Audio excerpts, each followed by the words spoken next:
Merci beaucoup, Joanne. Écoute, c'est une très grande honneur pour moi parce que ta renommée, de plus en plus, elle s'étend au Québec. C'est vraiment génial d'avoir la possibilité de parler avec quelqu'un qui a autant de capacité, autant de conscience de sa capacité. Souvent, on est appelé à croiser ou à rencontrer des gens qui ont des dons, mais qui ne sont pas pleinement accomplis. Et j'ai eu l'occasion, justement, on peut le retrouver sur ton site web, voir des reportages, entre autres, des choses que tu fais extraordinaires, qu'on ne peut pas malheureusement pas présenter en 20 minutes. Mais j'invite les gens à visiter ton site web de sorte à ce qu'ils puissent prendre conscience jusqu'à où tes dons sont développés et là, jusqu'à où tu peux rendre service, et c'est ce qui m'accroche de toi, c'est le service que tu apportes aux gens qui très souvent sont dans la souffrance et qui demandent finalement qu'un soutien. Et l'écoute que tu leur donnes, l'approche que tu leur donnes, elle est tellement humaine. Alors, dans un premier temps, je voudrais te remercier d'être qui tu es, puis merci d'offrir ça parce que je le sais que les gens probablement le pensent, le ressentent, mais ne te le disent pas souvent. Un gros merci. Quand on est voyante, écoute, t'as eu toujours des dons, mais tu as dû t'adapter à une vie normale, tu sais, dans la discrimination, dans les gens qui ont des drôles d'idées sur le phénomène. Parle-moi de toi là-dedans. T'étais qui avant d'accepter de dire, je suis médium, puis je le fais à plein temps, puis là, oui, je rends service aux gens. Comment ça a commencé? Ben, les premières aventures ont commencé, j'avais 6 ans, à l'âge de 6 ans.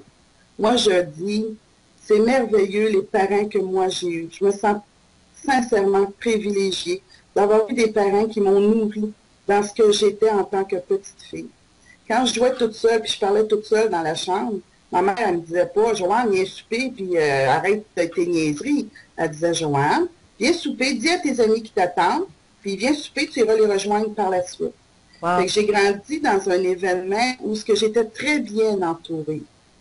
Et puis, quand tu rentres dans la société, c'est là que ça commence à être un petit peu plus touché. Alors, ma mère me disait, tu sais, Joanne, parle-en pas trop à des gens que tu connais pas. Il y a maman, il y a papa, il y a papa. On vient d'une grande famille. Alors, il y a des mononcles, des matantes qui peuvent t'accueillir, qui connaissent qui tu es. Autrement, essaie d'être un petit peu plus discrète. Fait que c'est sûr que moi, j'ai toujours eu 2 vies. La vie de Joanne à la maison, qui était médium, normale, qui parlait avec des êtres de lumière, puis qui était tout à fait normale. Puis celle, quand je jouais avec des amis, je faisais attention à ce que je faisais. Puis là, j'ai grandi, j'ai vieilli. Et puis un jour, ben, j'ai commencé à travailler à la Banque nationale. Et j'ai toujours eu des événements, ça n'a jamais arrêté. J'ai commencé à travailler à la Banque nationale pour essayer d'avoir une vie un peu plus, entre guillemets, terrestre. Pour me rendre compte que d'un party de Noël à la banque, ou dans les dîners, ou dans les soirées, ou dans les 5 à 7, ben, je me ramassais d'un bureau en train d'encore faire ça. Puis le soir, dans ce temps-là, la mode, c'était un page. J'avais un page qui m'indiquait que j'avais un rendez-vous le soir. Alors le soir, je faisais des entrevues. Fait que j'ai jamais été autre chose que Joanne Villeneuve, la médium, même si j'ai voulu être une terrestre. J'ai fait 23 ans à la Banque nationale. C'est quand même un bail, là. C'est pas 2 ans. Oui, oui. J'ai fait un grand temps. Et finalement, ben, là, je voyais venir les hold-up. Fait que là, à un moment donné, je me suis dit, ben là, Joanne, il ne faudrait pas trop que tu dises que tu as un hold-up aujourd'hui, parce qu'ils vont dire que tu as arrangé avec le Valérie. J'en ai eu 7. Et le 7e m'a fait te dire, que, Joanne, peut-être que la vie te parle, peut-être que la vie te dit de changer, puis tu le fais pas, puis que là, il faut que tu le fasses. Puis les événements se sont poursuivis, et puis j'ai pris ma pré-retraite, comme je peux dire, de ma carrière bancaire, et j'ai décidé de faire ce métier-là à plein temps. Et maintenant, c'est mon métier. J'ai envie de ce métier-là, et j'aide le plus de monde possible. Et je fais plein d'activités, mais l'important, c'est pas de le faire dans l'ego, c'est de le faire dans l'amour. Oui, et c'est exactement ce qu'on ressent. C'est pour ça que j'invitais les gens à voir justement le petit reportage qui est sur ton site, parce qu'on le ressent à quel point le don de soi est présent. Tu sais. Et Oui. oui, en quelque part, cette médiumnité peut aider beaucoup de gens. Et j'aimerais que, parce que je le sais, mais j'aimerais que tu nous en parles pour ceux qui nous regardent justement, qui ne le savent pas. Parle-nous à quel point que, puis à plusieurs occasions, c'est arrivé que tu as pu aider quelqu'un à traverser soit un deuil difficile ou... Ce qui est bien important de comprendre, c'est que moi, je suis médium, je vois les entités, comme je vois les individus. Souvent, quand je suis dans des grandes réunions, il faut que je baisse les yeux pour savoir si c'est un terrestre ou si c'est une entité, parce qu'une entité n'a pas de pied, n'a pas d'enracinement. Donc, il se présente pas de pied. Ben, un pied, mais un pied plus fluide. Alors, ce que je fais, c'est que je contacte les êtres qui sont décédés, on a aimé, puis qu'on veut reprendre contact. Des fois, c'est juste pour dire, excuse-moi, c'est juste pour dire, gars, je n'étais pas au rendez-vous lors de ton décès. Calmer les culpabilités. Et j'ai beaucoup de parents qui ont perdu des jeunes enfants ou des ados, des jeunes adultes dans des accidents, dans des morts tragiques. Et les gens, les commentaires que j'ai suite à leur rencontre, ils me disent souvent, mon Dieu, je l'ai reconnu quand tu m'as dit telle affaire, c'est impossible que tu le savais. Fait que ça les rassure. Ensuite, on prend la conversation avec l'être décédé, puis ensuite, on clarifie des choses. Et moi, quand je rencontre quelqu'un qui est décédé, la manière que ça se fait dans la consultation, je décris cette personne-là. Parce que moi, je dis tout le temps, si quelqu'un dit, Joanne, ton père est à côté de toi et dit qu'il t'aime, je le sais. Décris-moi-le. Si on n'est pas capable de me le décrire, pour moi, ça peut être n'importe qui m'aime, qui a déjà été peut-être père dans une autre de mes vies. Alors, j'aime décrire terrestrement pour que la personne sache et reconnaisse à qui on parle. Je fais beaucoup de consultations à ce niveau-là. Je fais des consultations aussi pour des gens d'affaires. Des gens d'affaires qui ont des décisions très, très importantes à faire, à prendre, et ils ne savent pas parce qu'ils sont ambigus dans leur choix, mais je vais éclairer au niveau des guides. À ce moment-là, c'est les guides qui m'enseignent de dire. Et moi, je dis tout le temps, je n'ai pas le don de savoir. Je suis désolée, je ne vous connais pas. Moi, j'ai le don de répéter de ce que j'entends. Alors, j'entends et je vois les entités. Et il y a l'autre phénomène qui est le SIM, la santé par imposition des mains. Alors, je replace les énergies, je fais des balayages énergétiques, on appelle ça des traitements énergétiques, et je fais de l'enracinement. Parce qu'il y a beaucoup de gens, surtout présentement, ils sont sur la Terre, mais ils font, mon Dieu, que c'est pas ma place. Je me sens donc pas bien sur la Terre. Il me semble que je sais pas quoi accomplir, je me sens pas. Et des fois, c'est juste un enracinement que ça fait. Ah oui, je vois un peu. Oui, effectivement, j'ai des gens en coaching qui me disent je me sens un extraterrestre et j'arrivais pas à savoir exactement. Puis là, je disais, ben oui, t'es extra et t'es terrestre, tu sais, je leur reviens mieux. Mais oui, je vois ce que tu m'apportes comme information parce que les gens se sentent un petit peu pas dans le contexte, pas ta bonne planète. Tu sais, ça, c'est des commentaires qui m'est venu.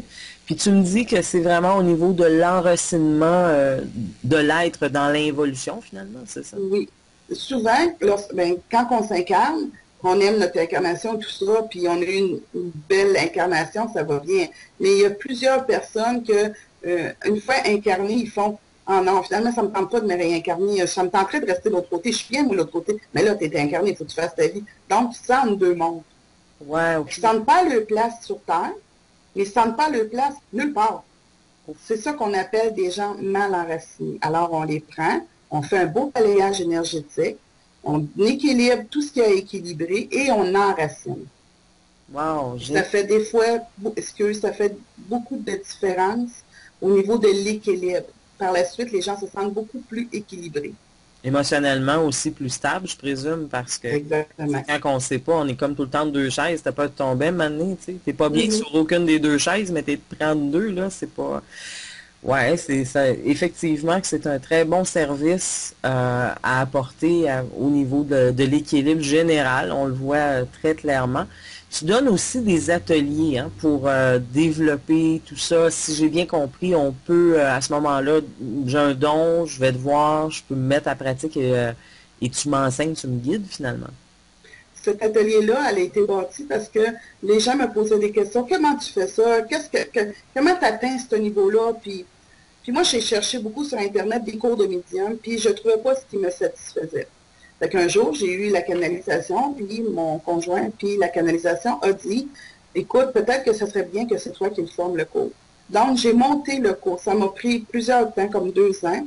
J'ai monté le cours, et j'appelle ça, c'est un cours de médium pour démystifier qu'est-ce que la médiumité, qu'est-ce que les entités, c'est quoi un poltergeist? C'est-tu vrai que les maisons sont toutes hantées ou c'est des taux vibratoires qui sont bas? Faites de démystifier tout ça. Et ça se donne en 3 ateliers, à 3 niveaux. Il faut suivre le premier niveau pour suivre le troisième. Le premier niveau, on démystifie d'où on vient, pour savoir d'où on va. On démystifie d'où on vient. Et on fait un exercice avec la pendule et les pierres de chakra. Le deuxième atelier, on fait des petits exercices, on démystifie les ordres des entités et on fait un exercice d'écriture automatique. Et le troisième atelier, on démystifie les maisons hantées, poltergeist, incubes, succubes, combustion spontanée, et on fait élever le taux vibratoire pour faire une transe. Fait que je vous démontre une technique pour entrer en transe, pour que vous soyez en mesure de vous contacter vos êtres décédés et vos êtres dans la lumière. Moi, je me dis, quand tu veux apprendre la musique, il ne faut pas que tu joues juste de la guitare. Ça fait la guitare, le piano. Alors moi, je vous fais essayer plusieurs aspects. Je vous donne beaucoup d'outils. Je partage énormément d'outils. Et tout ça mis ensemble, par la suite, vous savez dans quelle direction vous dirigez, ce qui vous amuse, pas qui vous amuse, mais qui est votre essence, ce qui vous passe, dans lequel vous êtes. C'est-tu mieux la pendule, c'est-tu mieux l'écriture automatique, et ça va vous dire d'où est votre don et quoi faire avec. Wow, oui, effectivement. Puis, je suis d'accord avec le phénomène. Tu disais, tu as repris s'amuser. Mais oui, en quelque part, quand on s'amuse, ça ne veut pas nécessairement dire que c'est pas sérieux. Ça veut dire qu'on prend plaisir à faire ce qu'on fait. Tu sais, quand je fais une entrevue, là, moi, je vibre, là, tu sais, j'aime ça, je trippe et je m'amuse. Et c'est ce qui fait que le matin, j'ai le goût de me lever, par exemple, tu sais, puis que je me donne à 100%. Alors, oui, je suis capable de voir qu'avec 3 étapes, à ce moment-là, la personne qui a décidé, qui a conscience d'avoir des dons, qu'elle peut vibrer puis s'amuser à vivre enfin pleinement sa vie, parce que c'est souvent ça. Exactement. Ça m'amène à une question, parce que je m'interrogeais justement la semaine passée, pendant que j'étais poignée avec tous mes trucs, pas de communication, tu sais, j'étais dans pas de communication. Et un soir, à l'éclipse solaire, là, je n'ai pas eu l'occasion d'en parler avec une médium en tant que telle. Qu'est-ce que ça représente pour toi, cette histoire qu'on voit montante partout, 2012, tu sais, l'enlignement des planètes. Là, on a eu le 20 mai, on va voir le 6 juin, on va voir le 13 novembre, puis après ça, le 21 décembre. Je vais te donner ma perception, puis arrête-moi si je me trompe. Selon moi, c'est la fin d'un monde, mais pas du monde. C'est la fin de ce monde. Oui, exact. Et je vois comme la potentialité de la conscience humaine s'élever. Est-ce que je fais erreur? 2012, ça n'a pas commencé en 2012. Ça a commencé dans les années 2000 et je vous dirais un petit peu avant. C'est la progression d'un état de conscience ou d'un taux vibratoire supérieur à ce qu'on a déjà vécu. Où on va retourner, c'est à la source. La source, c'est pas dans la consommation, c'est d'accepter qui on est, pas envier le voisin, mais se faire une santé, s'occuper de soi, s'occuper des gens qui sont autour de nous et de surtout s'aimer purement et vivre dans un taux vibratoire d'amour. Pas d'envie, pas d'ego, d'amour, tout simplement. Il va toujours avoir de l'ego, mais à des degrés beaucoup inférieurs à ce qu'on a vécu dans les dernières années. Donc, moi, ce que je prévois, c'est que oui, il y a des manifestations, il y a des tragédies, mais ça va remettre les pendules à l'heure, comme on dit. Et si rien ne bouge, rien n'est un impact, aucune conscience va se prendre. Il faut que ça soit un peu des gros impacts pour qu'on prenne des consciences. Puis moi, je pense que c'est un état de conscience. Et je crois que 2012, c'est pas la fin du monde, c'est la fin de ce monde, mais qu'il va y avoir des mondes ou des endroits ou des régions qui vont être un petit peu plus hypothéquées que d'autres. Nous, ici au Québec, c'est très, très jeune. Donc, on n'a pas la même... il n'y aura pas le même impact, mais on va avoir un impact, mais ce ne sera pas la même comme dans des vieux pays. Wow, parce que peut-être plus d'être dans la flotte, nous autres, là, mais c'est quand même gérable. si on voit si advenant le fait que ça se met à fondre, cette histoire-là, parce qu'on entend ces choses-là aussi, hein, on a peur des glaciers qui continuent à fondre puis nous inondent, mais n'empêche que le Québec, vu qu'on a plusieurs jeunes âmes et aussi une terre assez neuve, bon, en tout cas, On est un peu épargnés. je me croise c'est quoi. Disons que c'est correct. Si on est jeune, on est des petits bébés, ils peuvent nous épargner. À l'intérieur de la conscience, très souvent, on a un lâcher-prise. Et là, je rejoins encore ta médiumnité. Dans le sens que souvent, tu sais, on va perdre quelqu'un qu'on aime. Et je pense que, arrête-moi si je fais erreur encore une fois, c'est au niveau du lâcher-prise qui fait justement que l'entité demeure ici. C'est nous qui le retient, qu'on le retient très souvent ici. Okay. Ça, c'est pas ma façon à moi de penser. Je t'explique. On crie haut et large qu'on est le libre arbitre. Si on est le libre arbitre, comment un autre être peut nous retenir? Ouais, ça se tient. Oui. Donc, ce que ça fait, c'est que si tu as un chagrin, tu dis non, non, je veux pas que tu partes, ça va ralentir un peu son évolution, mais elle va évoluer pareil. OK? La seule chose, c'est que je vous dirais, à un moment donné, l'entité qui est libre arbitre va prendre, je vous fais une image. Va prendre le cellulaire, va dire, bon, là, il commence à être tannante, je ne répondrai pas, puis c'est tout. Puis, elle va continuer son évolution. Moi, je crois que quand tu perds un enfant et que tu es anéanti, puis que quelqu'un vient te dire, il ne faut pas que tu pleures, tu le retiens, tu n'as pas vraiment le goût d'entendre ça. Tu as le goût de la vivre, ta peine. Alors moi, je dis aux gens, vis ta peine, on est le libre arbitre, mais prends conscience que lui, il vit aussi, mais dans une autre dimension. Oui, puis en plus, il perd tout le monde. J'ai perdu mon père le 15 mai dernier, il m'a perdu, il a perdu tout le monde. Moi, j'ai perdu lui seulement, tu sais. Oui, puis lui, il a quand même des contacts avec toi, puis probablement qu'il est bien plus proche de toi, puis bien plus près de toi, que toi, tu peux le penser ou le concevoir. C'est comme quand quelqu'un me dit, le temps n'existe pas l'autre bord, mais la date de ton décès puis la date de ta naissance est prescrite. Bien, si le temps n'existe pas, il n'y a pas de date. C'est des moments, c'est pas des dates. Exact, c'est des moments. Mais je le ressens, je le sais, il est avec moi. J'ai passé un deuil très... j'ai eu la chance de vivre quelque chose d'assez particulier. J'ai eu la chance de le voir à son départ. Mais il m'a été donné la possibilité. Mon père est un chaman, hein, alors ça a été une possibilité pour moi de fusion avec lui. C'était assez particulier, assez surprenant. C'était peut-être, je vais t'avouer, le phénomène ésotérique le plus puissant que j'ai vu en 42 ans. Et veux-tu te dire pourquoi? Oui, dis-moi. C'est de l'amour pur. Ouais, oui. Mon père était... C'est un état où on n'est pas habitué. C'est quand on a contact avec cet amour pur-là, c'est déstabilisant et merveilleux à la fois. Ah oui, c'est tellement, c'est vraiment, ça peut paraître étrange, mais 3 jours après, j'étais complètement réconfortée, en paix, une sérénité que je me rappelle pas quand est-ce la dernière fois j'ai eu. Et je le sens très bien, je le sens très heureux. Je sens qu'il a choisi d'être dans les parages, qu'il n'est pas, tu sais, bon... Non, il n'est pas retenu. Non, c'est ça. Non, pas du tout. C'est un homme excessivement libre. Ça, je retiens de lui pour ça, tu sais. Et puis, bonne chance si on essaie de le retenir, tu sais. Non, il est libre arbitre. Ah oui, c'est ça. Mais souvent, on entend ça. J'avais des gens autour de moi qui me disaient, Oui. ben là, en plus, tu t'exposes. Parce que j'ai fait une petite capsule comme étant que je pleure, puis je m'expose, puis j'explique que mon père est décédé, tu sais. Et parce que je me dis, il y en a d'autres, parce que la dernière conversation terrestre que j'ai eue avec lui est tellement pas, Joanne, tu sais, on s'est parlé de température, ça, c'est pas, tu sais, franchement. Mais on réalise pas que des fois, c'est la dernière fois que tu parles à la personne. Fait que je me suis dit, je fais la vidéo, puis tout le monde me disait autour de moi, mais tu sais, oh, laisse-le partir, il était malade. Puis je me disais, mais c'est quoi cette histoire, laisse-le partir? Je l'attache-tu, c'est possible?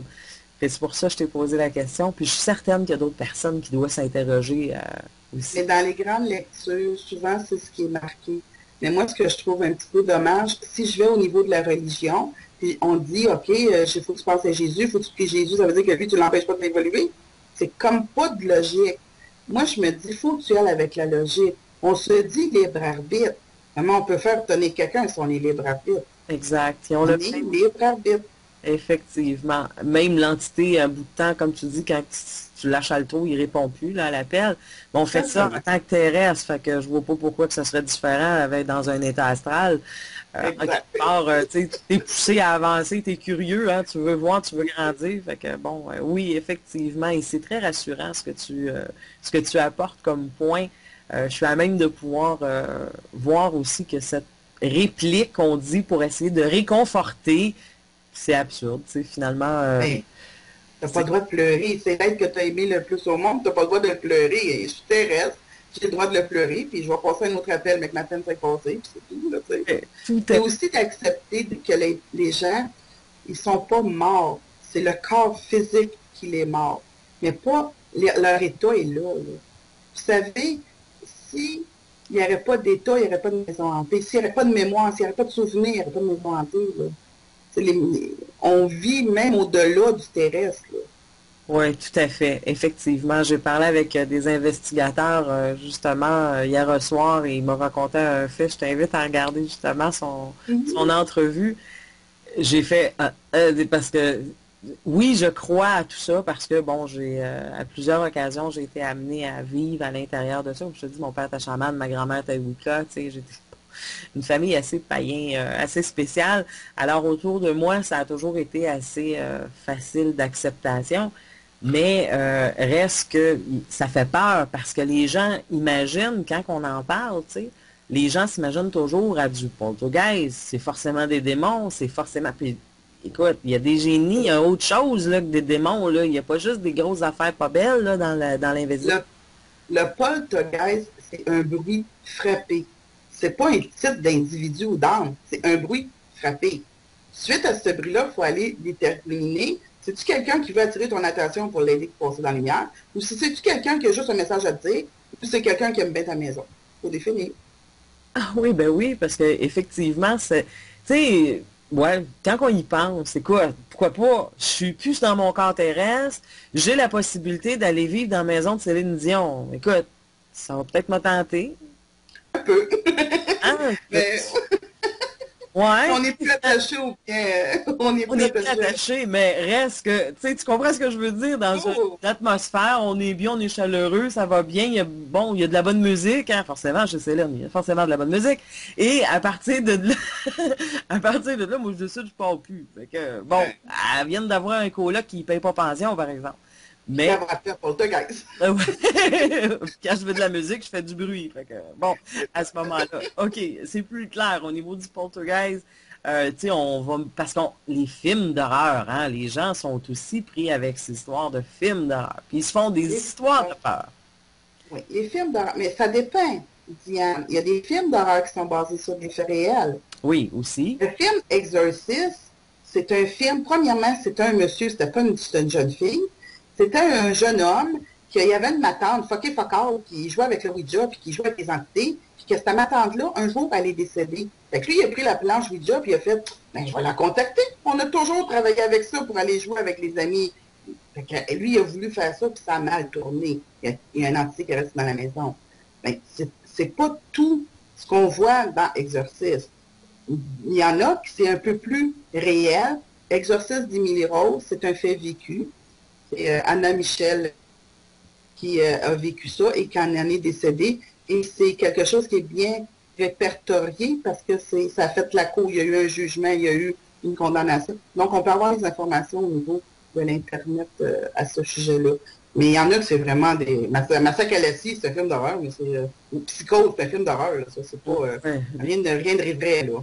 Parce que, tu sais, ce qui est à la mode actuellement, là, tu sais, c'est l'activité paranormale. Écoute, c'est assez spécial, là. Le premier est assez spécial. Le deuxième, t'espères de l'avoir regardé au cinéma. Ben, si tu regardes ça chez vous tout seul en tant que fille avec un plat de popcorn, oublie ça, va te chercher Sex on the City, c'est pas mal plus le fun. Euh, parce que sinon, pas sûr que tu vas dormir, tu sais. Parce que, mais Est-ce que tu as vu le troisième? j'ai pas vu le troisième, non. Ben, je me promets de le voir, mais je prends ce coup, tu sais. Bon, je digère encore le deuxième. Euh, C'est parce que ces phénomènes-là, Diane, c'est vrai. Ils sont pas tous un à côté de l'autre comme ça, là. non, c'est ça. Il peut y avoir un phénomène dans toute une vie. Dans tout, c'est juste un phénomène, là. Ouais, c'est ça, tu sais, faudrait vraiment être malchanceuse ou malchanceux pour vivre à répétition. Tu sais, j'avais vu un film aussi quand j'étais tout petite, la fille, elle se faisait violer par une entité. C'est un fait vécu aux États-Unis, sûrement Carla Moran. Oui, voilà. Écoute, bon, il n'y en a pas eu 50 000 de rapportés, des cas comme ça, il y en a eu un, tu sais. Mais reste que, bon, c'est impressionnant. C'est sûr qu'il y a quand même ce qu'on peut appeler des entités moins bonnes ou, bon, déplaisantes, j'aime mieux le mot déplaisant, de l'autre côté, qui peuvent avoir quand même certains impacts, nous faire faire des choses malgré, tu sais, nous influencer. Euh, mais de l'autre côté, comme on dit, c'est pas ce qui est majoritairement. Tu sais, il y a des gens qui se couchent le soir puis ils ont peur parce qu'ils se sentent épiés, mais finalement, ça peut être juste quelqu'un qui les aime, qui les observe, ou un ange, ou un être de lumière. Moi, je dis c'est exactement comme l'humain. L'humain qui est sur la Terre, qui n'est pas évolué, un coup qui est décédé, qui n'est pas plus évolué, là. Non, effectivement. Bon, mais c'est juste une question d'évolution. Si on parle de démons, on commence à parler d'une religion. Si on ne veut pas parler de religion, on va dire des entités bas astrales, pas évoluées, et des entités très évoluées. C'est l'indifférence entre... Mais il y a des gens qui sont prisonniers par leur manque de connaissances. Oui, Donc, ils ne sont pas méchants, là. Ils sont juste pas au courant. C'est pas là. Il faut faire attention avant de dire ma maison, elle est hantée par un démon, il faut faire attention. oui, effectivement, effectivement, parce que des fois, il y a des gens qui meurent subitement, puis ils savent même pas qu'ils sont morts, fait que oui, ils peuvent être un petit peu dérangeants dans l'au-delà, mais ben, dans l'au-delà, dans l'astral, et finalement, on va interpréter qu'on a des démons, mais finalement, ils veulent juste attirer l'attention parce qu'ils ne savent pas ce qui se passe. Tu sais. Et voilà. Puis il l'attire un petit peu, il l'attire un petit peu plus fort, puis il l'attire très très fort, puis jusqu'à ce qu'on lui en donne l'attention. Oui, mais avec raison, si on serait dans sa position qu'on ne comprendrait pas, puis que personne nous répond, personne n'interagit, puis qui ne prend pas vraiment conscience de où il est rendu, ben peut-être que nous autres, tout ça, on trouverait moyen à crier et essayer de tasser les affaires. On ne le sait pas, on n'est pas de l'autre bord encore. Comment qu'on va réagir de l'autre côté, ça va tout nous arriver. T'sais. On a la chance d'avoir une maladie mortelle qui s'appelle la vie. Fait que notre évolution, notre résultat à tous s'en va là. Mais c'est réconfortant de savoir également que, bon, on a un libre arbitre, autant qu'on ne les retient pas, autant que nous, c'est encore effectif de l'autre côté. C'est réconfortant aussi de savoir qu'on peut aller au-delà des gens, certaines personnes qui ont le canal ouvert et qui sont à même de pouvoir nous recevoir. Donc, un message à passer, c'est rassurant de savoir qu'on peut passer le message par la suite. C'est des conversations qu'on ne pouvait pas avoir il y a 5, 10, 15, 20 ans, mais aujourd'hui, la conscience nous permet, dans cette évolution planétaire, nous permet d'avoir une logique et on voit les phénomènes de plus en plus arriver. Exactement. Et maintenant, quand quelqu'un veut une consultation avec toi, comment on procède de ton site web, mais idéalement? Idéalement, on appelle au numéro de téléphone qui est indiqué sur le site web, qui est le 819-841-4133. Et c'est Robert. Robert, c'est mon conjoint. C'est lui qui répond et qui filtre les appels. Et il va vous indiquer un rendez-vous. Dites-lui si c'est urgent, si c'est pas urgent, il va vous indiquer un rendez-vous. C'est sûr qu'il y a un délai d'attente. Je suis un petit peu connue. C'est sûr qu'il y a une petite liste d'attente, un petit délai, mais il faut être patient. Puis, des fois, on dit, Colin, c'est aujourd'hui, je le veux, puis finalement, c'est 3 mois après, puis on dit, une chance que je l'ai eu 3 mois après, parce que savoir ce que je sais maintenant, je l'aurais pris 3 mois après. Fait que des fois, il faut laisser un peu ça dans, si c'est rendu là, peut-être que c'est mieux que ce soit rendu là. Je vais me mettre sur une liste de cancellation. Si Robert, il m'appelle avant, ça veut dire que ça va être mieux avant. Fait que c'est bien, par le numéro de téléphone 819-841-4133, de contacter Robert pour la prise de rendez-vous. La même chose pour les cours, puis la même chose pour n'importe quelle information. Puis si on en veut plus, parce qu'il y a beaucoup de détails sur le site, on peut aller au www.au-delà-des-mots.com. J'ai appelé le site Au-delà des mots, parce que souvent, c'est pas les mots qui peuvent faire la différence, c'est l'amour et l'intention. Oui, tout à fait. Et j'aime ton côté, elle a dit un petit peu occupé. Non, non, je suis certaine que occupé. Mais je suis Oui, tout à fait. Et ça vaut la peine d'attendre. Là, je m'adresse vraiment à ceux qui nous regardent. Écoutez, ça vaut la peine d'attendre. Ça vaut vraiment comme elle le dit, ça prend 3 mois, soyez patient. Parce que c'est comme ça que ça doit se passer. Il ne faut pas chercher plus loin à comprendre. C'est que peut-être que dans 3 mois, vous allez avoir beaucoup plus de révélations. Vous n'allez pas non plus être au même niveau pour vous-même quand il va arriver le temps du rendez-vous. Placez-vous ces listes de cancellation. Ça vaut vraiment le détour. Puis dites-vous que si elle est si occupée que ça, c'est parce qu'elle est bonne, là. Tu sais, autrement, là, elle va vous arriver avec des choses qui ne sont pas dites ailleurs, là. Vous ne trouverez pas non plus nécessairement chez quelqu'un d'autre. Bon, voilà. Joanne est particulière, elle est unique et je vous invite à rentrer en communication avec elle. Joanne, c'était un moment fantastique. Je prends rendez-vous, je me permets d'ouvrir la parenthèse. Je vais prendre évidemment rendez-vous avec ton mari parce qu'on aurait voulu glisser également un mot à propos de son nouveau livre. On va juste tenir le monde en stand-by. Il y a quelque chose de le fun qui s'en vient aussi. Alors, on place un rendez-vous. On va rencontrer le mari de Joanne qui vit avec une médium qui, lui, va tout nous raconter l'envers du décor. Hein. C'est lui qui prend les appels. C'est lui. Alors, on va avoir cette occasion de le rencontrer également. Alors, c'est vraiment un duo, je vous dis, à ne pas manquer. Joanne, encore une fois, merci. C'est un cadeau. Le temps que tu m'as accordé, je le sais que ton temps est précieux et ce moment était savoureux. Merci. Merci à toi, Diane. Merci beaucoup. Merci.